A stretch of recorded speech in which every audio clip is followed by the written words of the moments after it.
Spiritual Psychics TV is hosting the first annual recognition of achievements this December, acknowledging those who dedicate their lives to a spiritual act of kindness.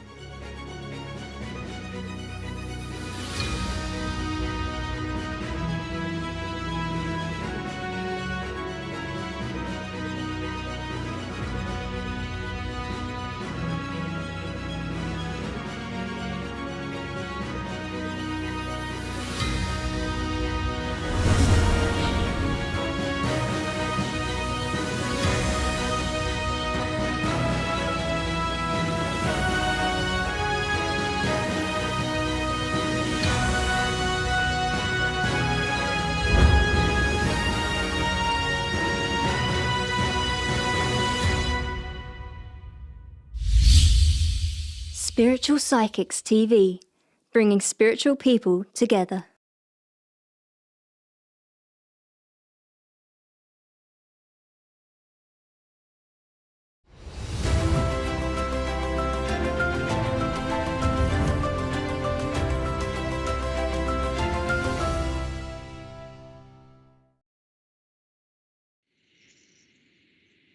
Good evening, everybody. And the first thing you'll notice, we're not Ashley Robinson. No, we're not. We're his mum and dad. We've stolen his show. Good evening. And this is Jackie and Ray being spiritual tonight. We're going to try and just share a few of our insights. Jackie's just pointed out that we've got 95 years together in spiritualism, and we'll do our best to offer our opinions, not the opinion, our opinions, which is very important for you who are new on your journey to have your own opinions, and those truths you find to be self-evident. And I just wanted to share something with you that I've used most of my spiritualist life. And I came into spiritualism when I was 11, and I found this in a book called, I've forgotten the name. In Tune with the Infinite. And okay, no, fine, sorry.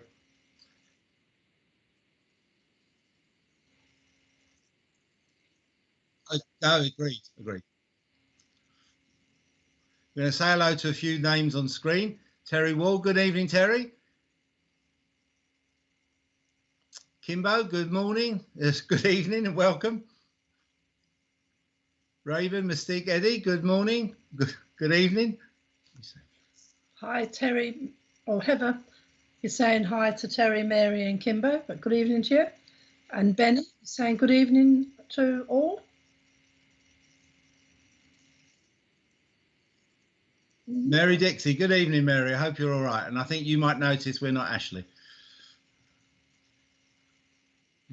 And Claire Coolbeck, it's nice to have you with us. Heidi, good evening. Heidi. And welcome.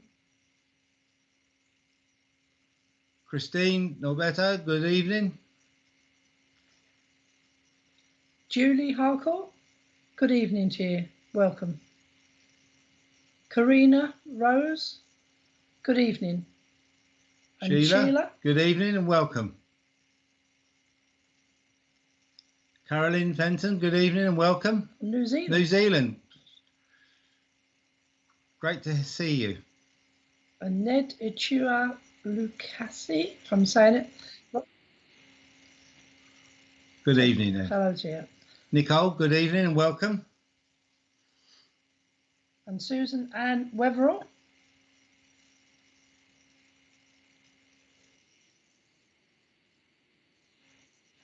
Stacey, good evening. Lovely seeing you. Lovely to have you with us. And Janine. Good evening. Hello. And Joanne, good evening. Amanda, welcome. Bev. Good evening, Bev. Good evening, Alison. Good to have you with us, Alison. And Natasha. Good evening and welcome. And Jenny. Jenny Bennett, good evening and welcome.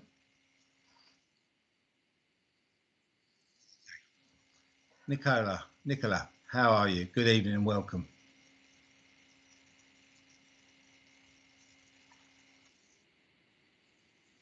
And Samantha. Welcome, Samantha.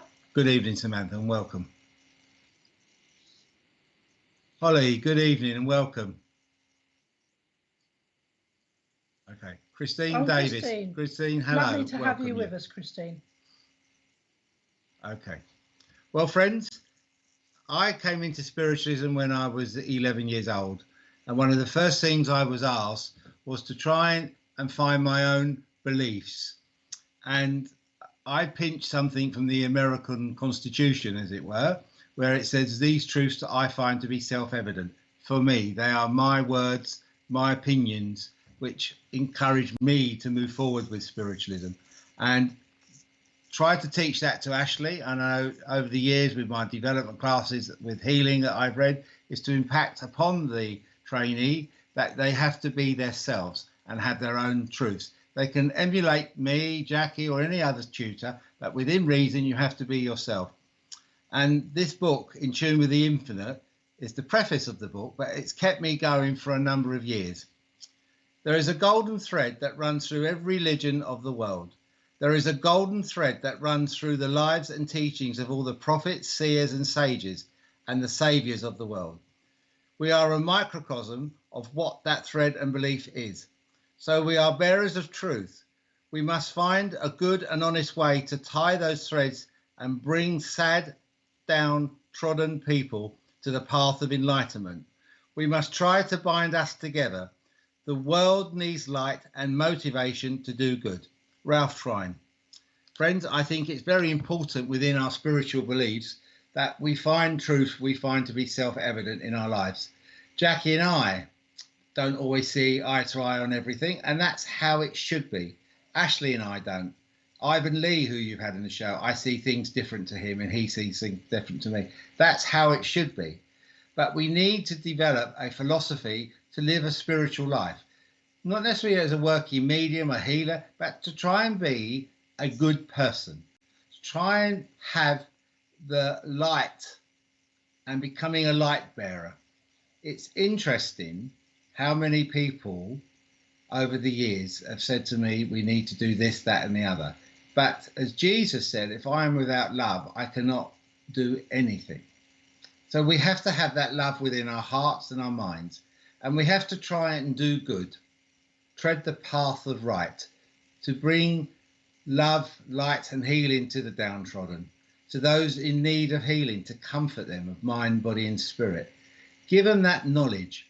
Spiritualism enriches the soul. I'm not embarrassed or ashamed to call myself a spiritualist. I'm a spiritualist medium, I'm a spiritualist healer, and I am a spiritualist minister, along with the same with Jackie. We have these truths. We have these things.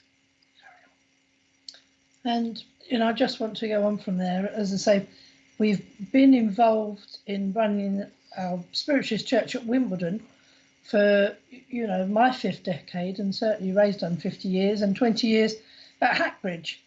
And, we've run circles. We've had lots of experience in doing different things. And, hopefully we're helped with some of your questions. And in fact, I noticed that we've already had a question come up from Jenny. Jenny, about mediums able to communicate. If I can offer my opinion, and Jackie will do the same. My mum and dad passed. My dad 7 years ago, and my mum about 4 years ago. And they speak to me, they come to me. But also, if I feel I need a reading, and I've not had a reading for probably a couple of years now, because I've not felt that, I know that my loved ones are with us. But some people aren't able to do that, so they go to a medium. But once you become a spiritualist and you've had your message to show that there is continuing life, you've just got to learn to talk to mum, dad, loved ones, husbands, even children. Have their pictures on the side and talk to them. Listen, and they listen. They listen. And they will comfort you in your times of need. And you have to remember that Footprints poem, that is that time when your lowest part of your life, when Jesus was carrying you. Now, I'm not saying specifically Jesus, but the spirit world will carry us when we need to be carried. And that's when our loved ones comfort us and strengthen us. I have my Nanny Leo in heaven, and Nanny Leo, when I know she's close, I feel all cuddly and snuggled and because she used to knit my jumpers as a kid, and I just used to feel so comfortable in my jumpers. And we're very aware of spirit within the home, aren't we? We are, indeed. And there's certain times when they might come to us just for 5 minutes. And in fact, when we're working and giving clairvoyance, to people at church, we might suddenly have, a parent, bring a person in. And then we immediately are able to ascertain that, we have a mum link, because it's actually, my mum or Ray's mum bringing that person in, or a dad. So in some way, it's a way of them being able to help. And also sometimes in the way that they passed, they will help. And I know Ashley often says that there's the waiting room that he has when he's working and doing his mediumship. And people start talking in these rooms where they're waiting. And, our own family are there helping us. So, they helped us on earth, and they certainly help us still in the spirit. And it's almost as though they do a little bit of organising and say, well, I'll bring this person through because, I've got two mums here. So as soon as, my medium, as they're my daughter, will know that it's a daughter link that I'm after. So it's just a way that they work. But I've also seen, members of the family in beautiful dream state as well. And I've known that I've had a long conversation with them. So that's wonderful as a medium when you first see your loved ones in a beautiful vision, and that they still exist and they're there. And once you've got that proven fact, then it's with you forever. You don't need another piece of evidence because it's so strong. It's your Rock of Gibraltar. So I hope that that answers your question, Jenny. And I will say, Jenny, one other last thing on this matter. The White Eagle Lodge, if you've ever heard about them, they did a tape cassette years ago. So that shows you how far I'm going back. And they may still do it on a DVD or CD, where you meet your loved one by crossing the Rainbow Bridge. And it's a meditational link. So that's something perhaps you could look at, or, there's enough mediums and meditations that we do on Spiritual Psychics TV. You may be able to learn to be able to develop that for yourself. Thank you, Jenny. Okay, and I noticed that there's another question that goes on from that says, how long does it take for spirit to come through on their own? And why do grandparents bring through loved ones? Is it to build up their energy? So perhaps Ray will take the second part. If I take the first part, because I just want to say, I can actually remember from experience being at church on one particular Tuesday night where this group of youngsters were suddenly given information about somebody they knew in the spirit world. And they said to the medium, that's incredible because we've only just come from the undertakers. They only passed, yesterday.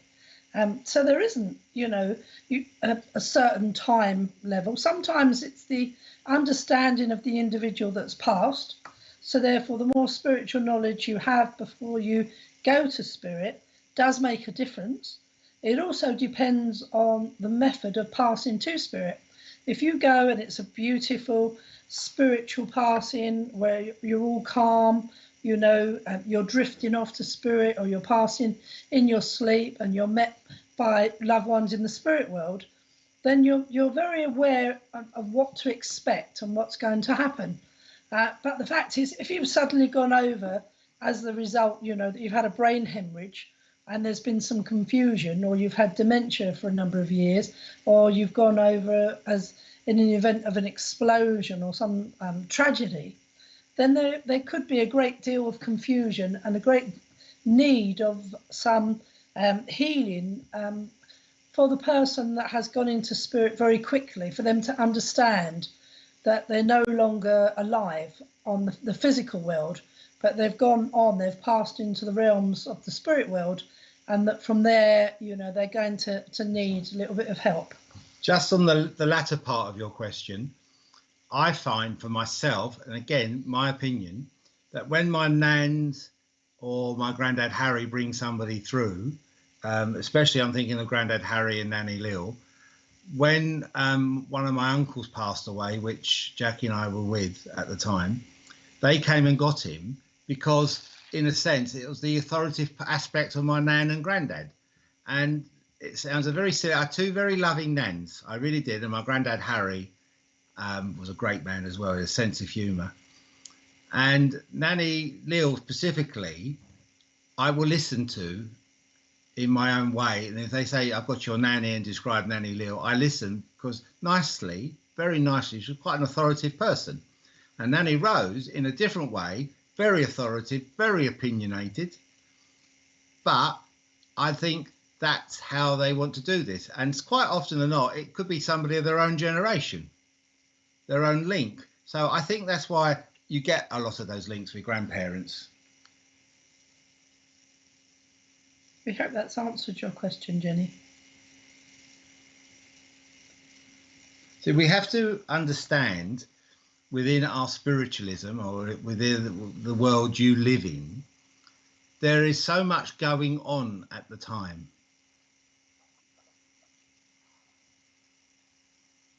Your baby, Ali, would have been accepted into spirit almost immediately. And if you had a parent or grandparent in the spirit, they would have received your child. And the child's own angels, guardian angels, guides, whatever word we want to use, would have been there for that. As tragic and as traumatic that must have been for you, that child would not have been alone. You also have to remember that children stay, though they grow up in the spirit world, they don't then leave us. So your child will be in that area of family and will be, you know, the unseen guest, you know, at family events. They will grow up with other members of the family. They can choose exactly how long they wish to remain at the age that they are.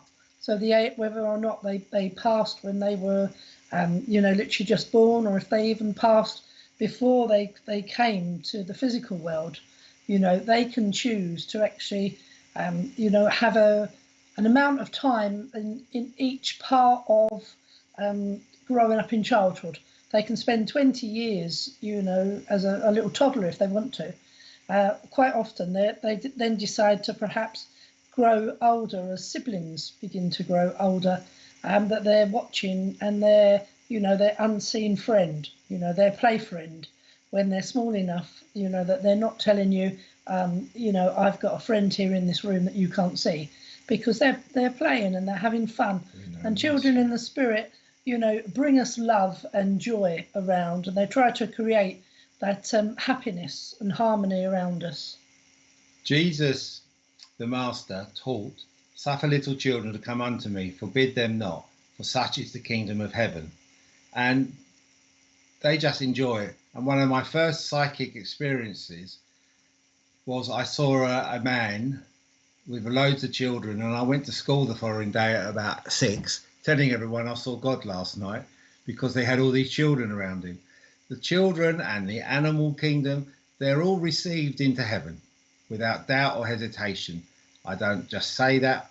In my opinion, strong opinion, I know that to be true, with the messages I've given over the years, and seen, more importantly, seen people receive those messages. Jackie and I conducted a funeral service 20 odd years ago of a little child that was born and passed some spirit some days later. And he has been seen and felt and heard in the home last time I saw them. And this is true. But it's also how you see things yourself.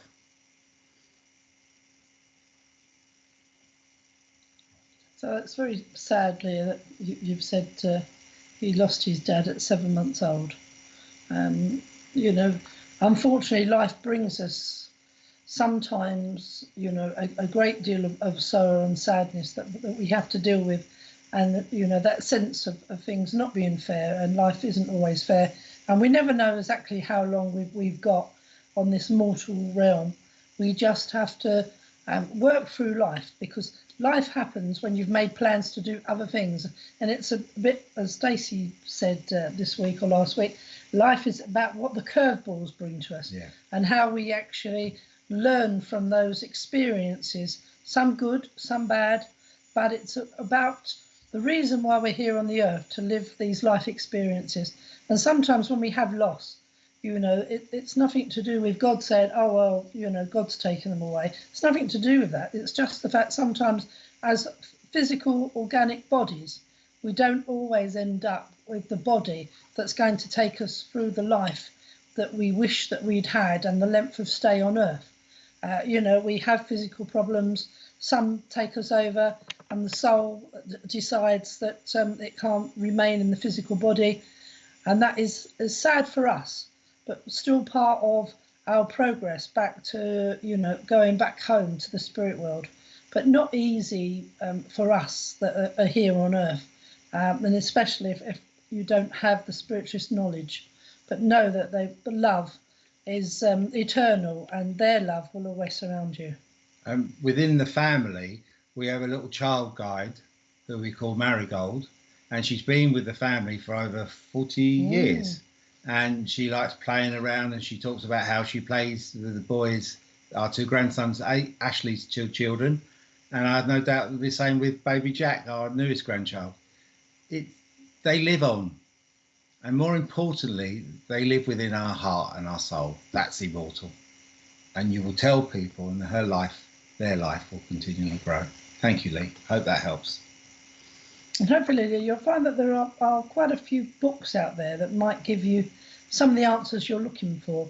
If you find, though, that you're attracted to a book and then it's not giving you what you need for it, or you can't agree with what the author is saying, then just remember that it's just that particular author's opinion.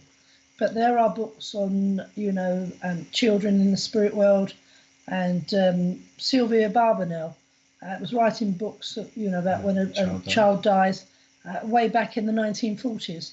So there are some lovely books out there for you. Heidi, thank you for your question. It's a lovely question.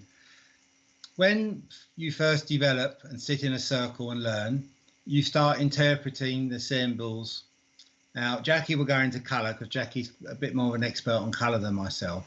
But people will see perhaps a key. So I see a key with you, Stacey. I'm making up, I'm giving you a reading. This is all make-up. And I see a key with you. Now, the number of mediums I know, that means a new home, new house, a move, new opportunities opening up. There are books that you can buy with symbolism, but it's best to try and study and develop that feeling yourself. You get a lot of people, back when I was a child in spiritualism, 50 odd years ago, everyone would say, oh, you need healing, I see blue with you. But as Jackie can explain, healing is one thing, colours is another, and you can have green for healing, you can have red for healing, you can have purple, white, so many colours, and even black, which is really more of a dark mauve, but you can have them. And those symbols you need to learn. You can Google some of these symbols, but you also have to, with your own development, Heidi, if you're sitting in development, you have to test the strength and the fidelity of what you're being given. You've got to be sensible. You've got to be disciplined with yourself. And if you say to your guides, please give me a symbol, and then study it, feel what you feel. Feel within your soul, within your heart, what it's telling you. If I can just add as well, Heidi, Ray mentioned that, I work with colour, and going back 40 years to one of the first circles that I sat in, and I was working on colour and seeing colour in people's aura, and a good friend of ours, Jill, was doing the same thing. But then her interpretation of colour was different to my interpretation of colour. And for instance, if she saw yellow around someone's aura, then she saw it as an illness, a sickness, and that they weren't perhaps feeling well. And I always see colour as, the beautiful colour of yellow as enlightenment. So to me, it's about learning and people going, perhaps being in education or doing some further studies. So that just shows you how you can interpret, a colour for yourself. So don't necessarily read a book and say, well, this symbol says that this means this, because it has to be how you feel about something. So if you're happy for a symbol to be a certain message to you, and it's a great way for spirit to work with you and to work quickly with you, because as Ray mentioned, a key, if you see a key, then you can work really quickly. So therefore, it takes away a great deal of little bits and pieces. You can go straight to something, hone in and work very efficiently. but the interpretation has to come from you and how you feel happy with that interpretation. So thank you for your question, Heidi. Wonderful, Heidi. Thank you. It's a very good question. Excellent. This has turned into a Q&A night. Hi, everyone. There's a voice. Yes. Yes, I will have that other pint of beer. Yes. Thank you. Joe's asking a question. I've been talking to my loved one a lot recently, telling them my news, new adventures in life. Do you think my loved ones may know the news before myself? I think they do, Joe, in a way, but I also think it's very cathartic talking to our loved ones. Going back to my nan I was talking about, Nanny Leal, I can remember going to the crematorium where they had a pot for my granddad with flowers and bits and pieces in. A very beautiful thing. And she'd write on the little cards that you have on flowers for funerals, etc. And she'd write what we were all doing, the grandkids, because they had 6 or 7 grandchildren at that time. And she'd say, oh, this is and Hazel's all right, which is my mum, and Stan and Dennis is not being too good. And he'd have a whole conversation. And I now see that Nan was comforted by that. But I know now that Grandad knew all that already. But it was her way of talking to people. And we've had a friend, she's in spirit now herself, Louise.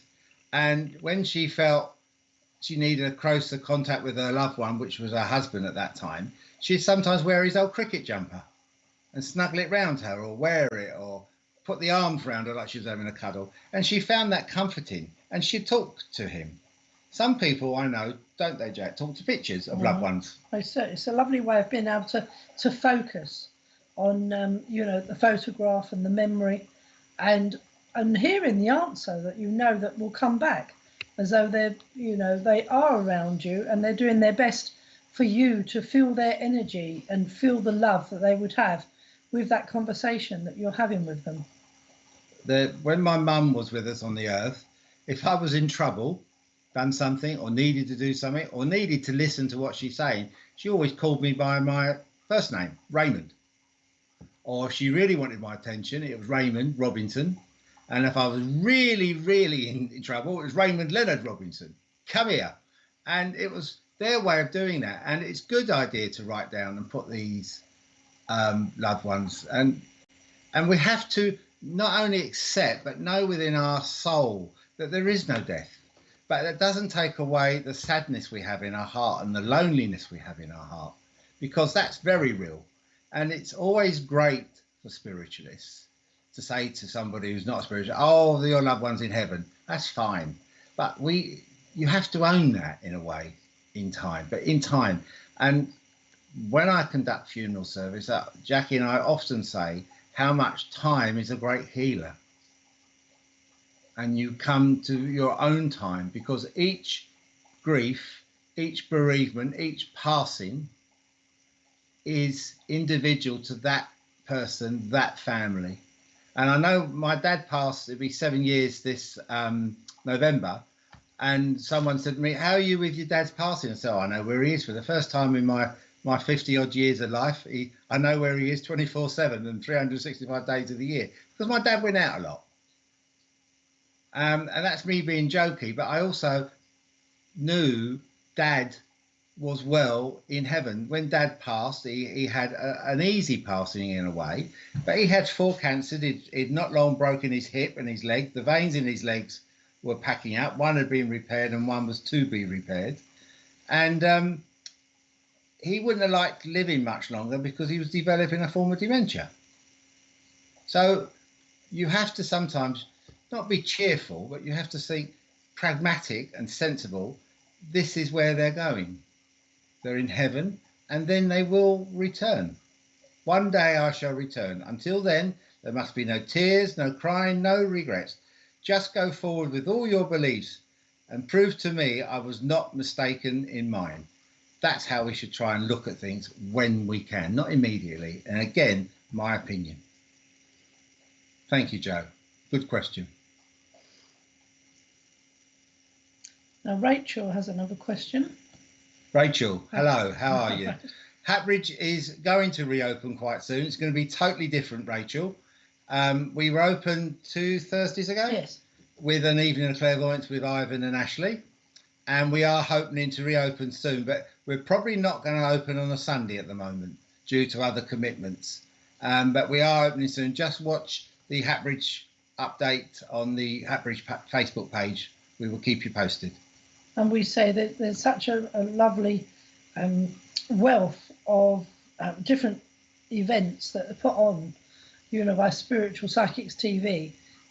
So if you can't manage to physically get to Hatbridge, then, please do go online. I mean, you're obviously with us here tonight, but, there are some great events, great shows. And visit Wimbledon on a Sunday if you can for the 11 a.m. Divine Service. It's a great thing. It's also online with SPTV, and it's a great service and unique to us in Wimbledon and those who watch it. So I look forward to seeing you soon. Can we have a question from Raven, Mystic, Eddie? I come to a spiritual way of life after being a bit bad in the past. Oh, okay, judge ye not, lest you be judged. Will that hamper my spiritual growth? I don't believe so, Raven, providing you are true to yourself.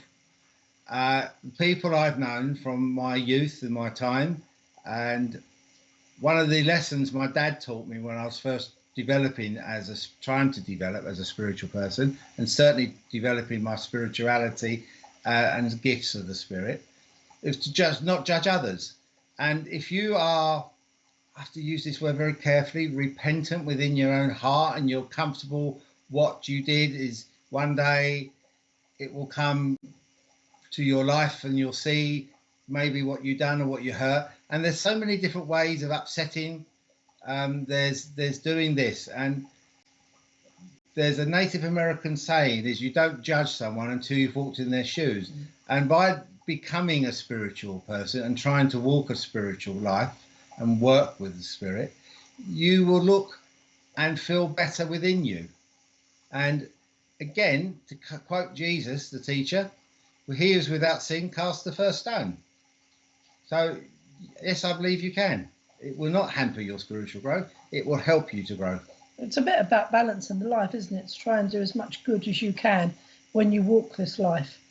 And if you think about some of our spiritual philosophy, then personal progression is one of the biggies in most of the spiritualist organisations, that progression is there open to every soul. So therefore, we're not going to be looked at and thought, well, no, you haven't lived a spiritual life, therefore you're not allowed to progress, because that's all part of the school of life, coming down for these experiences, understanding where we've gone wrong, getting back on the road, and then balancing, what we may have done not so good, to doing as much good as we can. And you might find also at Raven, people are put in your path that you can perhaps help onto a better life and a better path through what you've known and what you perhaps have done or not done. And as I say, the most important part from Jackie and I's opinion, we're not judging you, but I know that you're on the right choice. You're on the right path. Yes, there is a progression in this life and you are growing the whole time. But there's things, we create our own heaven on this earth from what we inherit, and you will find your way. Again, my opinion, other people out there might have different, but I think Jackie's very similar. Well done, Raven, for trying. I don't know if there's any more other questions, but I just wanted to share something. As those of you that know me know, I've been doing this project of going through our church library, and we've literally got hundreds of books, and we're going through literally A to Z. And I found a wonderful book called Home Circle by Austin, and then realised he actually edited some of the Silver Birch books, and it was about the Home Circle of Hannah Swaffer. And when Silver Birch first made his appearance, Maurice Barbanel, and I randomly was looking at some of the chapters, and there was a very interesting chapter on various men, clergy, from different faiths, different parts of Christianity, different denominations, and they were virtually being interviewed, through trance with Silver Birch about whether or not they would still be in that same religion they had been on the earth. And it was really interesting to sort of see that they were saying that they had progressed past that and would no longer be going through the same belief pattern they had before. And we have to remember that there's no organised religion within the spirit world. But this was a really fascinating view with these clergymen. And there was also another chapter that was Wesley had come through, and he apparently is a friend of Silver Birch within the spirit world, and he was being asked similar questions, and that was very interesting to see that they were saying that the simplistic sort of beginnings of their religion had such sort of passion and conviction, and then was sort of taken on. Sometimes it's the powers that be. It's about manipulation and just what happens when you get a group of people together organising a religion, that they don't recognise it as the same religion that they started off with, and that's the same with they sort of said, well, if Jesus came down, would he be a Christian? And they, I think Wesley was saying no, he certainly wouldn't, because you see what's been done, to the Christian beliefs. But it was very interesting. So if anyone can get a copy, it's say the one copy I was reading from 1940, say from Austin in Home Circle, but certainly is true today, and very worth a read, 80 years after it was written. And if I could just go back a little bit of Raven's question, because, again, in my opinion, because the Christian church has enforced beliefs systems, i.e. the death of Jesus on the cross cleanses your sin, and so if you're fully repentant, we have these thoughts within our hearts and our minds that we need to do this, this and this. That has no reference. I think what Jesus was showing, especially at the time of his crucifixion, was I can do this. I can be an example to mankind, freely give myself in willing sacrifice in the sense of the word for you to try and follow me. It's then the church's councils, the 325 and other places, where they suddenly say, you've got to believe this, you've got to believe that. Jesus lived and passed to the Spirit as a Jew. And people forget that. So we have to look at the whole picture. And I don't wish to offend anybody. To reiterate, these are my opinions. But Jesus loves the world, wants to be part of the world, but so does Buddha, so does Krishna, so does Muhammad. It's the people on earth that misinterpret their teachings and beliefs. The times I've been told by the Christian church that I'm going to hell because I'm a spiritualist, and all of my replies most of the time is, I won't be alone because there'll be many of my friends there. And they're the ones passing judgment without even knowing us, just because we believe something different. Thank you, Raven. Really impressed with your question tonight, and I wish you all the endeavours on your spiritual walk and journey. And if I can just go back on how Ray started the evening with that wonderful quote from In Tune with the Infinite, and the fact that there's this golden thread that runs through all religions. As I say, we have to remember that there would never be one religion that would attract everyone on earth. Some people like a different format, they like a different rigidness, or they'd like to be free spirits and have that independence to be free thinkers. So it's important to know that, we all have the right to our own spiritual pathway. Yeah. And that we, you could know a spiritualist for 20 years and you wouldn't know they were a spiritualist, because we don't knock on doors and we don't say, you must, believe in the way that we do or you won't get into heaven. Because, we try to teach people that we're all going to go through that passing into the spirit world, back home to the spirit world. And it's about the spirituality that we've brought to our life. It's about the people that we've helped during our life. It's not about whether or not we attended church, or, if we found that our church was the mountains, or, going by the sea. But it's about what you can bring to that spirituality. And it's about that you know, we hear about the global footprint, but we have a spiritual footprint as well.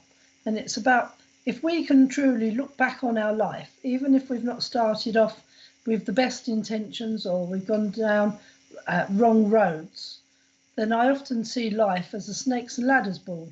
And if you can actually find that you've gone down a few counters because you've gone down a couple of snakes where you should have climbed the ladder, you know, it's about getting to, it's the end game and about the experiences that we find along that way. So that is the important thing about picking yourself up, dusting yourself down and starting back on your spiritual pathway and seeing, you know, how you have grown and the experience, even some of the most negative experiences, if you can share them with others and help other people through those experiences, then, you know, that's where the learning has happened. If you come down to the earth and all you've done is pray in a monastery for your entire life, that's wonderful and spiritual of you, but what did you learn in coming down for that experience? You know, so it's important to use at this lifetime to the best that you can and to make that spiritual imprint. So when you're in spirit looking back down, you can say, well, I made a few differences. You know, we can make a difference just by doing our small bit, because it's a bit like a puzzle. Every small piece makes a huge picture. And if you can touch somebody's heart with a word or a question or story or whatever, that's doing its own mission. Because there's so many lonely people out there, young and old, especially due to the pandemic. So many people have been affected in so many different ways, unique ways. There's the people that believe this, and there's the people that don't believe that, and the people believe if you do this, you won't do this. And we have to find a common ground and accept.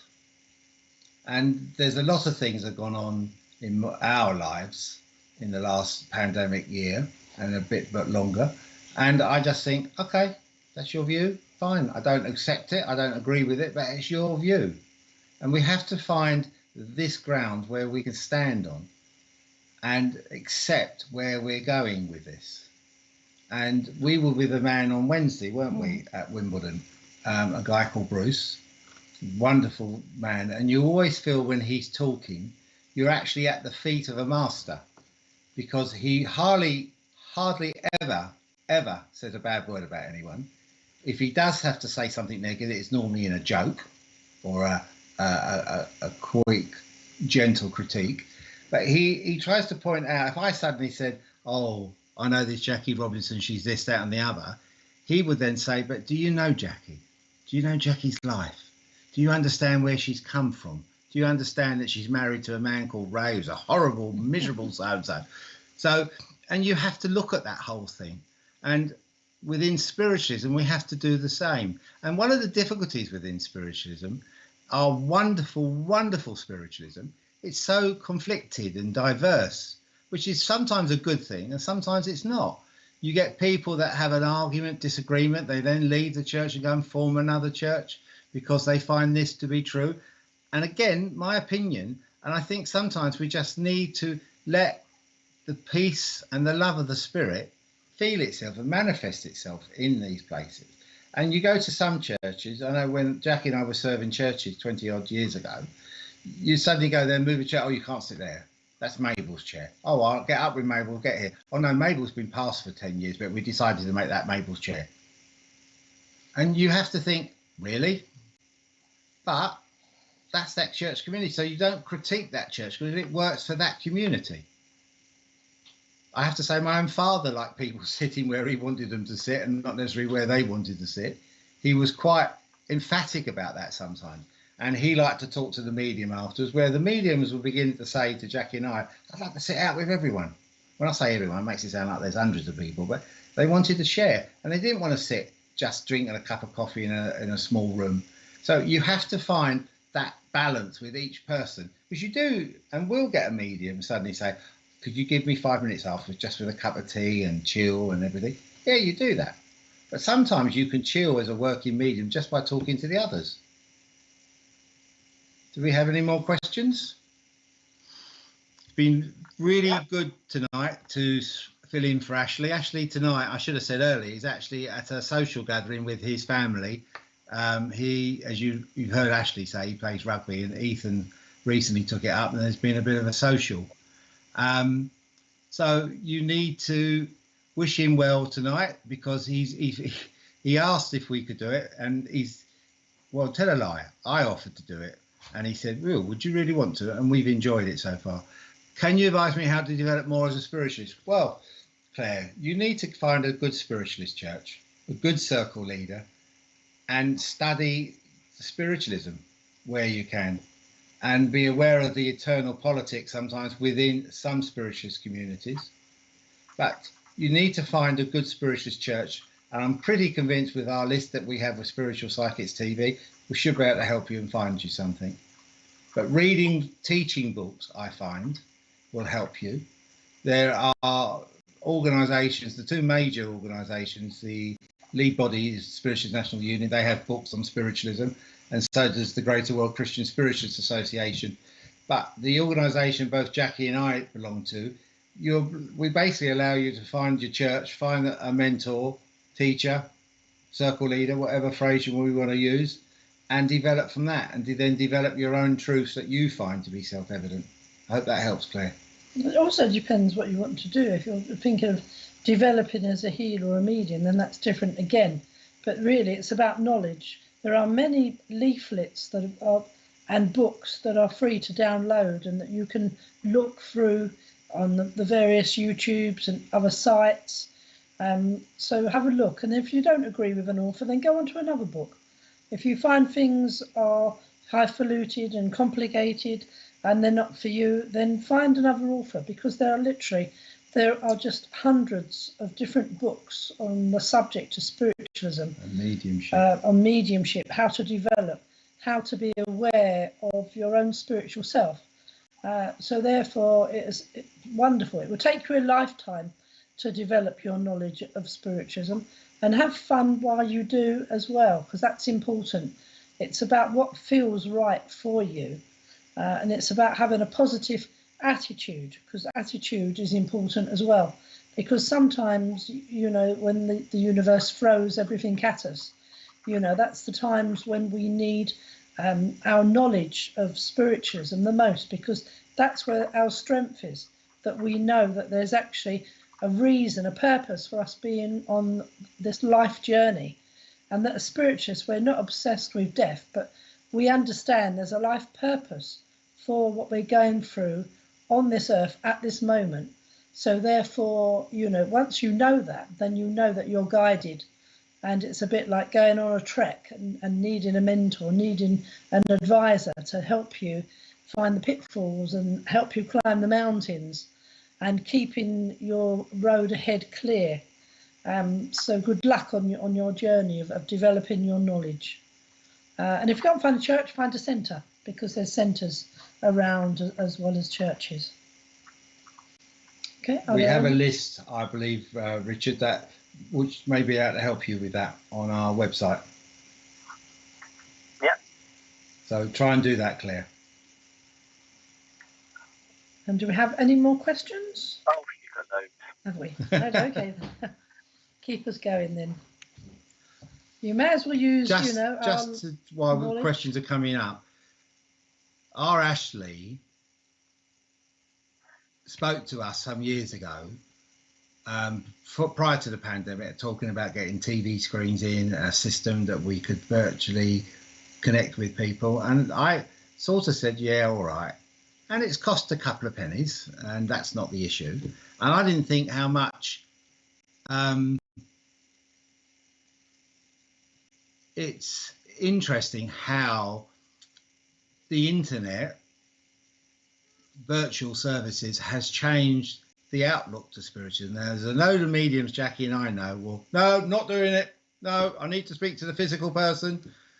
Yeah, I'm not telling them to change that.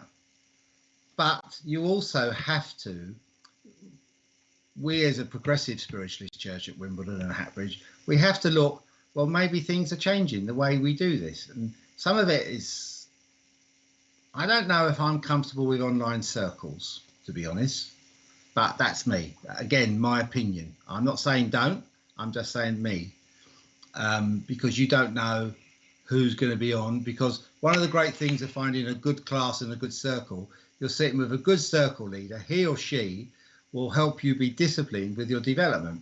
When people are coming in and out of an open circle, you never know where they've come from. You may not know them. They may come in to deliberately be deliberately come to break up the harmony of that class or circle. I have no doubt that your sister, we're not doing readings tonight, that's tomorrow night, Wendy, but I have no doubt your sister is in the spirit world and she's okay. She's being comforted by those around her. I don't know how she passed, but I have no doubt that she is comforted in the spirit world. And do not think it's wrong to go and see grief counselling if you need to, because that will help, because bereavement is so unique and individual to each person. My grief with my passing of my mum and dad was totally different with both my mum and my dad. And I know it's similar with Jack, but the bit I fully accept, and I know Jack does, that well, they're in heaven now, they're fit and well. But it's, as Jackie said earlier, it's how somebody passed, how tragic it was. Was it they weren't able to do A, B, C, D? So it's, I know they're in spirit, but do not hesitate to have counselling. And if you come onto our shows here, you may get a message from them. As I say, you may. And can I just add as well, Wendy, no matter, you know, how much we can say to you about your sister being okay, you know, it may be that, you know, it was very traumatic and she's having to, you know, almost have counselling, you know, from the spirit side, because that does happen, because not everyone is happy to arrive in spirit if they've gone way before their time or had a horrific passing. But what we do know is that our loved ones that do come back and talk to us and tell us always are saying that they are upset by us being upset, and that their progression is actually improved a great deal by knowing that they don't have to worry about us here on earth, and that, you know, if they can see that you are managing to go forward, because if you're going through hell, and you may be, then there is a saying, keep going, don't stop, keep going until you get to the end of that. And time is a healer, but everyone grieves at a different rate and everyone recovers at a different rate. And some people may begin to feel life is returning to normal after a few months. Others, it may take years. But it's the fact is that you might consider that, you know, she has left a very big hole in your heart. Well, then I'm sure that there is a hole in her heart as well. But by seeing you all managing to cope with life will actually give some comfort to your sister, because she won't have to worry about you in the way that I'm sure she's worrying about all of her family. But it just helps with her progression and her understanding, because know that, you know, that she will be living a new part of her future now in the spirit world, and that it is good to see. You know, it doesn't mean don't have tears, but it just means, you know, make sure that you do manage to go through that period, you know, allow yourself time for healing, but also know that she hasn't ceased to exist, she hasn't ceased in loving you, and that, you know, do what you can, give her time to heal as well as time for yourself to heal. So I hope that helps, Wendy. Bless you, Wendy. And remain with Spiritual Psychics TV as much as you can. You may, as I said to somebody else, you may just get the message and the guidance that you're looking for. Wish you well, Wendy.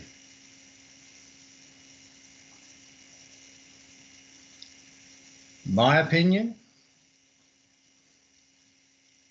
if he's passed, he's passed. But what may be happening, he may just be still very close to you, because as Jackie said, with the way he may have passed and not been able to say goodbye, what he passed with, I don't believe people could choose to stay. It's been my experience as a medium.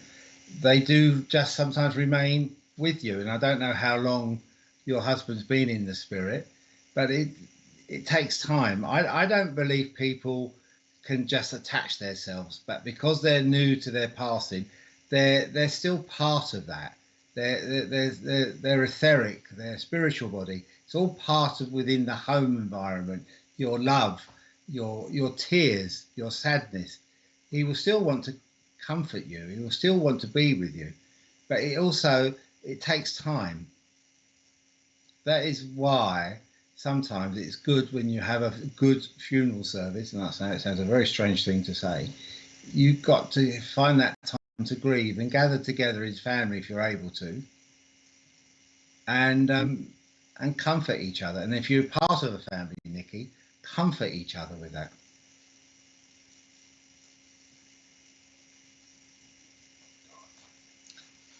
No, I'd just like to say to Nikki as well, you know, at some point your husband needs to be not exactly progressing, because he can stay around your area and an area of the family, but at the same time, you know, he has this new life within the spirit world as well, where he isn't just sort of sitting on a cloud with a harp, you know, that he's actually living as a, you know, a spirit in the spirit world, and that he will need for all of you to be moving on yourself and showing that you can cope without his physical being there, because, you know, his love for you won't alter. It will still be there.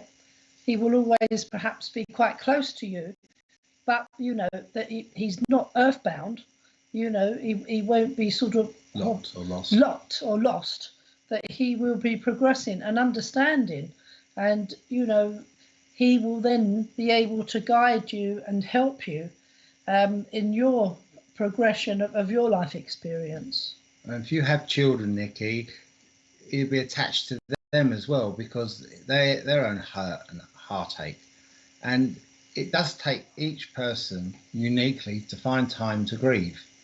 And part of the problem, if you're dealing with all your husband's estate, even if it's just the fact that he had a car and a job, that still connects to you, and it refreshes the sadness and the horror and the shock of the passing.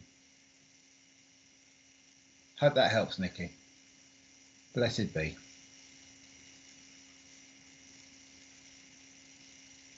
I don't know if we have any more questions. Even if you think it's a silly question. That's okay, Richard. That's fine.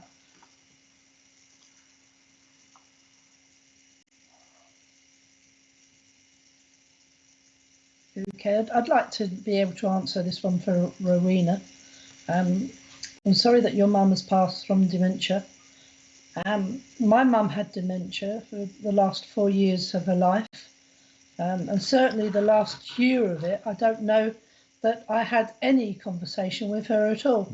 It was very difficult to get her to react to anything. She used to like to have a little sing-song, and she didn't even do that anymore. But I do know that one or two of the first messages that I got from her, and I'd already felt her around me anyway, but I did hear from her literally, I think, with her in 2 days of her passing.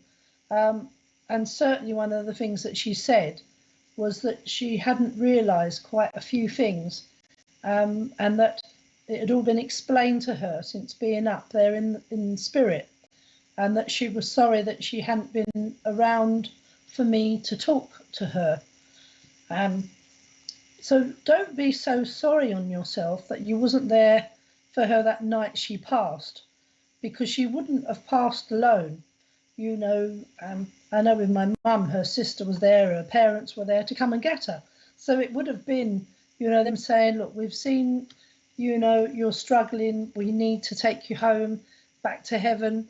And there would have been joy for her in going into the spirit world.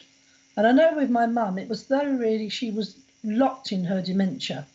And I often couldn't quite see, and asked many different mediums about, you know, what it was we were learning from the experience of having dementia. Because to me, I feel that dementia is such a cruel illness. And I often thought that my mum was more in the spirit world before she passed than in the physical. And I really do believe as well that when they have that state of dementia, that they are in conversation with their loved ones from the spirit world. And as an example, I just want to say, I remember visiting my mum on one occasion, and it would have been her dad's birthday, but he would have been like 115. And I suddenly said, "Oh, it's your dad's birthday." He would have, he's 115. And the nurse said, "Wow, he's a good age." And I said, "Well, he did pass, to spirit some years ago." And my mum said, "My daddy's not dead. Don't say my daddy's dead." And I'm sure, actually, I didn't mean to upset her, but to her, she was obviously having conversations with her dad. So therefore, she was getting upset to think that I was saying that he was, no longer on earth. And then, it made me have more of an open book about dementia and the fact that, if they're having conversations with the spirit world, then it's actually not going to be quite so frightening when they actually do pass, because the love of their family will be with them. And they will get an opportunity for things that they may have missed in the family to sort of be told about. "Oh, this has happened while, you've been in this state with dementia or perhaps confusion."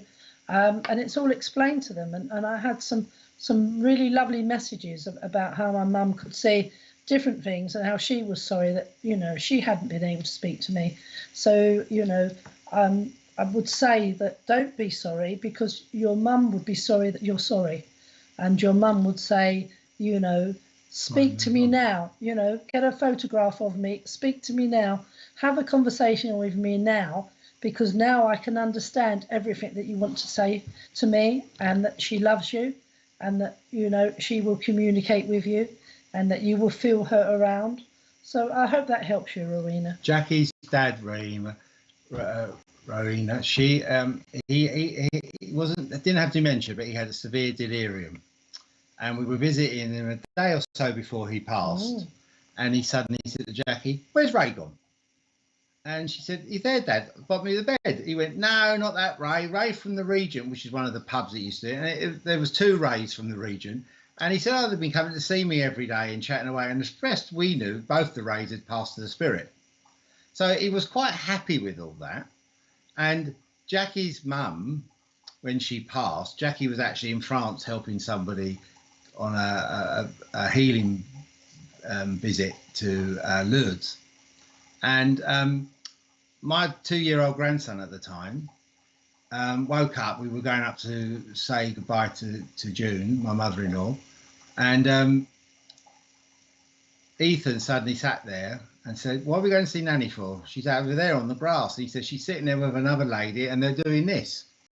And medium told Jackie the following day, the first thing June did when she got to spirit, she lit up a cigarette, because she had missed not having one for years, because she was in the home, and she was having a cigarette with her sister, who she was deeply attached to and deeply affected when we called her auntie, passed to the spirit. And it's those things are very real. And as much as my father-in-law, when June passed to the spirit, he missed her, and he found comfort in spiritualism. And June, in her own way, had messages when she used to come to church with your nan and granddad and other people. But you miss that physical presence. But I can say without doubt or without hesitation, she's fine with you. She still loves you. And you need to find time to now heal and let go and let God take over. Thank you, Rory. So I don't know if we have any more questions, Rich. I know we're coming down to our last few shortly. moments before we go. And I was just going to say that.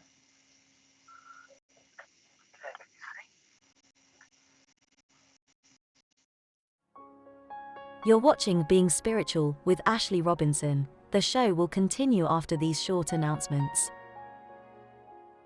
Tomorrow night from 8 p.m, we have our weekly show, Mediumship Demonstration. This show offers the opportunity for mediums to demonstrate their mediumship abilities by offering free readings to our viewers. On Sunday from 11 a.m, we team up with Wimbledon Spiritualist Church for the Divine Service. The Divine Service consists of healing, a reading, an address, and a demonstration of mediumship. Sunday evening we have our weekly VIP evening. Details can be found in the VIP lounge. For more information on our broadcasts, schedule, and information about the presenters, please visit our website. That's it for all the announcements. I'll pass you back to Ashley. Enjoy the rest of the show. Well, we're Ashley, and Ashley will be rejoining that normal services in a fortnight's time. We've just got time for 2 more questions, and we'll be very brief with the answers. But I would ask all of you that's been watching tonight, or family and friends that watch on different occasions, continue support Spiritual Psychics TV. It's done a fantastic job in this pandemic world of ours, and it's bringing comfort and strength to all of those.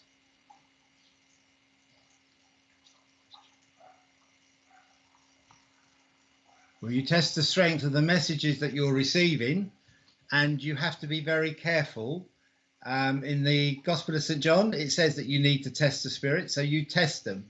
A medium once said to my grandfather, my dad, that his father was speaking to him, my granddad, and he said he's swearing, he's effing and blinding, he's doing this and that. Now, I found out not long after that message, and my dad never booked that medium ever again, that my granddad never ever swore. They took it that my dad swore. So you have to test, because my dad did swear. You have to test the strength and the message. And my own brother, who doesn't attend church that often, will say, when he has done, no, that went Dad, because Dad wouldn't have said that. That's not Mum. Mum wouldn't have said that. You have to test the strength and the aspect of the message you're receiving. And also, the medium may not have given the description for your mum, your dad, as much as you would have liked.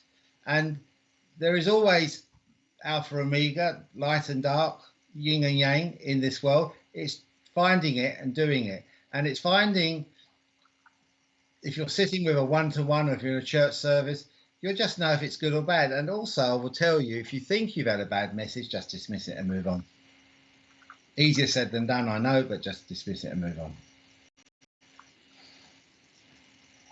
If there's a last question.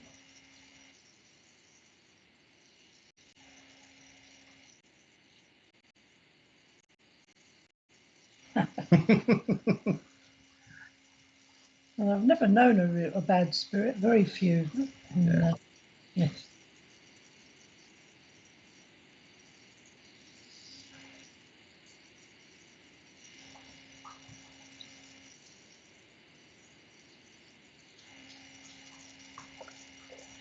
Okay, please, is this life the only one we really got, or is there such a thing as reincarnation? Do we live many lives? And I know we've had several different evenings where we've spoken about reincarnation. You can't really sort of talk about reincarnation, in only 5 minutes. But the fact is, we're eternal beings. We're thousands of years old. We come down if we want to reincarnate, or we progress through other realms within the spirit world. It really depends on us. Choice is us. There are some beings that have never wanted to come and be in the physical body. So basically, and you don't have to be a spiritualist to believe in reincarnation. Other religions do, and not all spiritualists believe in reincarnation. My own opinion is I do believe in reincarnation, and the same with Ray, and that we have lived many lives, because there are so many lessons to be learned in this school of life that sometimes, you have to come back many, many times. So that is our own personal belief when it comes to reincarnation. But read some of the books on reincarnation, of which there are many that you could probably just, have a look on some of the search engines and see what's out there. But it is a huge subject. It's a fantastic way of looking at life. Can I ask you, just say one thing? It's from Doctor Who with David Tennant's Doctor. It's a timey-wimey thing. I believe I've lived in the past, I'm living now in the present, and one day I'll live in the future. But not necessarily as Ray Robinson. It's a different aspect of me. And I know how important that is to my hopeful spiritual growth, and not digressing and going backwards. But I do passionately believe There is a continuing life, and in saying that, Ray will continue in life, but a new aspect of my oversoul, grand soul, will come back in another aspect, another offshoot. So I hope that helps, Millie. Go on then, if we got time, Richard.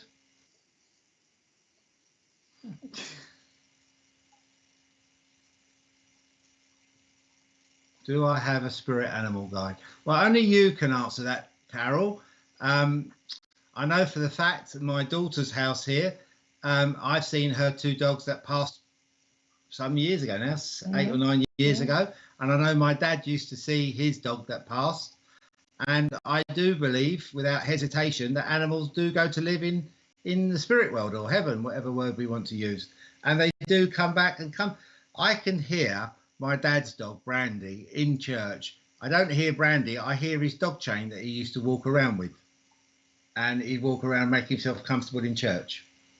There's also a different aspect with that, because you're saying about spirit animal guide. And obviously, Totem. you know, there are the totems, there are people that sort of will work specifically on what animal guides you have or what animals you need in your life at that particular time. It might be that you have to be more foxy, so therefore they give you a fox. It may be that you need more courage and they show you a lion or a bear. It may be that they give you a dog for some protection. An eagle to fly, that yes. You might need to fly and outstretch yourself. But there are many mediums out there that do the spirit animal guides. They do workshops. So look out once again on the different events. Perhaps we'll have to get somebody we know to get it on Spiritual Psychics TV, yes. one of the workshops one time. It can be very interesting. It really can. It's getting the right medium, guide, teacher, whatever word we want to use to do that. It's interesting because when we've been married just over 40 years now, Jackie and I, but when our 25th, we went to California with some friends and we met a Native American Cheyenne yes. lady, and she gave us a drum and she gave us, drew our totems yes. on there. I believe you had a bear and I had a wolf or fox or something. So that, but as Jackie said, that does change from when you're going through in your life. And doesn't mean the others disappear, but it's a symbolism again, what you need. It's like if you're going through a difficult time and you're having a meeting at work and you need to be quite passionate about what you need to do to defend your corner, a lot of people will say you need to wear red. And I went to a meeting once with a load of spiritual people, and it was going to be a tough meeting. Everybody was wearing red in one way or another, and it was too powerful. But it's finding what's right. You could just wear a little paper hanky or tissue in your hand or whatever. But the animal guide, you will find that. And if you ask, and if you meditate, you'll maybe shown that. Hope that helps, Carol. Yeah, we can do another couple for you, Richard.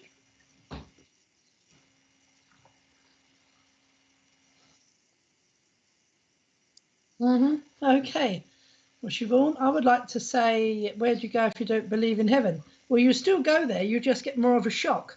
And then you sort of say, well, where on earth am I? And they say, well, you're no longer a physical being, but, you know, your astral body, your etheric body has moved on. Your energy has changed from being physical energy into being etheric energy. And if you don't believe in heaven, then you can just sit around, you know, and watch us going about, you know, our life in heaven. But you'll be met, whatever happens, Siobhan, you'll be met by your spirit guides, maybe family, friends, and for a moment of time, you won't be alone. But in the same breath, if you want to be alone, you'll be left alone. And you'll probably find that there'll be some volunteers who may not have believed in heaven that may be there to guide you and do a little bit of mentoring that will say, well, I didn't believe that there was going to be heaven.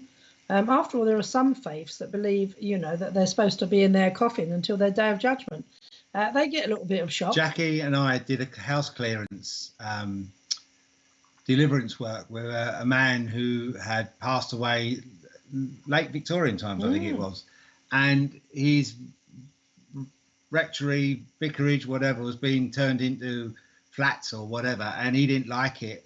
But he found it very confusing because part of him felt he was dead, and part of him felt, and I mean dead in the sense he'd gone and finished, but part of him was very aware of what was going on. And when it was explained to him that nicely, where are you? And he said, well, I'm in my coffin, waiting for the day of judgment. And then suddenly you heard the man say, oh, my Lord Bishop, it's nice to meet you. I didn't expect.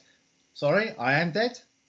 And he, for want of a word, vacated his coffin. He wasn't really there, but that what he had created in his mind. I've known of spirit guides that have said, you know, when they were told they were getting ready to pass and you're going to be blessed and you're going to go to a wonderful heaven, they think, no, I was such a so-and-so on the earth. I've inherited a nice little dark cell somewhere in heaven. And in a way, they wake up in that. But it's not as simple as that either. And if I can just say, you know, like attracts like. So there will be people around that perhaps they didn't have that belief before they got there. But if I turn it round and say, well, where do you go if you don't believe in life? Because when you were born to this world in the physical, you might have thought, well, actually, when I leave heaven, I'm not going to end up anywhere. It's going to be nothingness. And then you suddenly are born. So think of it in that way as well, that, you know, you still, even if you don't want to be then on the earth, you have physically been born into being flesh. And when you no longer have that flesh, you are then back in the home world of heaven. And Siobhan, your spirit in a physical body, and in a way you're living in a plane of heaven. This is part of the spirit. So in a way we're already here, but it's just the next part of the journey we do. Hope that helps, Siobhan. Okay, Richard, how are we doing? Hello. Oh, right, lovely. Hello, Caroline. Give my love to you. Jackie is going to come and talk to you about the aura pictures that she sent us. Right. Remember? Okay, yes. So thank you. Look after yourself. Give my love to Wayne. Going to come down to Bognor one day and frighten you.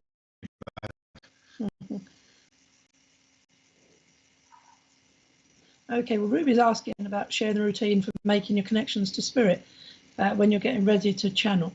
Well, basically, we can all learn to attune. We raise our frequency, spirit world slow their frequency. It's about finding a circle, learning to meditate, having a routine. If you can have a routine where you've had a relaxing time and you can have some wonderful meditation before your connection, that's great. But if you're a working medium and you suddenly arrive late and you've got 2 minutes before you have to connect with spirit, then you really know that it's a partnership with the spirit. But a development circle would give you the grounding, the routine of knowing about how you make your connection, your awareness to spirit. And even before you're working as a medium, when you're first developing in circle, you begin to feel spirit around you. You begin to feel that love, that energy. And you can have your own routine, opening up and closing down. You know, you may have that you open up every door and window of your house in a meditation. You may be inside a flower and you may open that to each, or you may simply click your fingers and say, please guides, I'm running late, come on, I need to be able to give some love to people that are desperately waiting to hear from loved ones. Can you get your side in order? But as spirit are always organised and aware of when we're going to work, then they've got their side already ready to work and to channel. I don't know if you want to say anything else. I totally categorically accept everything and believe what Jackie has said, but the only word, and Jackie did say it earlier, you need to adapt. When I was developing as a medium, the teenage years, I would give readings in the back of my dad's shop, in the back of his van, almost anywhere. And it would be noisy, it would be loud. And please watch the video on YouTube of Harry Edwards demonstrating spiritual healing in Trafalgar Square. Yes, it's nice to have that peace and quiet and serenity of the sanctuary, but sometimes you've got to adapt and be able to take over and let the spirit move you and help people in different situations. So hope that helps, Ruby. Couple more questions, please. Baby's still asleep. Yes.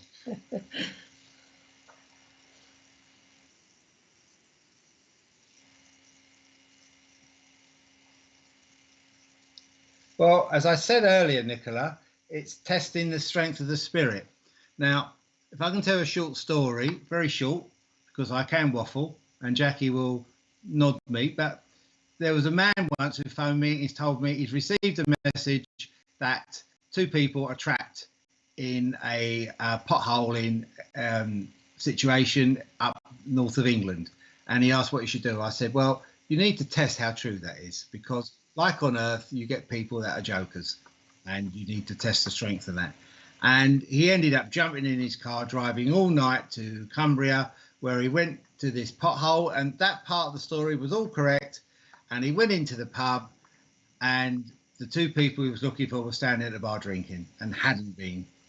So you have to test the strength of the message, and you only do that by what you're being told. And as I said to somebody earlier on in the evening, if somebody's telling you gibberish, gobbledygook, dismiss it and try and move on. And then if you're still anxious after that, speak to your local spiritualist community, come on here and ask for guidance, and we can help you. The community can help you. We've had very few spirit with bad intentions. Normally your gatekeeper that's organising the communicators for you from the spirit world has already organised and has already been speaking to the individuals. I always say, you know, don't work if you've been drinking, don't work if you don't know how to open up and close and protect yourself. So, you know, you shouldn't be working with spirits that've got bad intentions, because something has gone wrong and you'd need to ask, you know, a mentor in your circle or a mentor at your church exactly what's happening if you're having, you know, this as a common event. Back in the 70s when I was developing, we just called them jokers, and it's testing them. And you have to just test the strength of the spirit. When someone says, I think I've got your dad here, I know the strength of the message. So I hope that helps, Nicola. Again, keep with your community, will help you.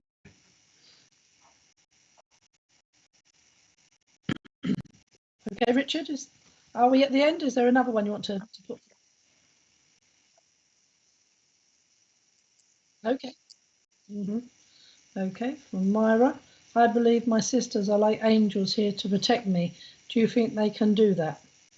If you're talking about your sisters being in the spirit and protecting you as angels, yes. Angels is another word for guide, spiritual mentor, teacher.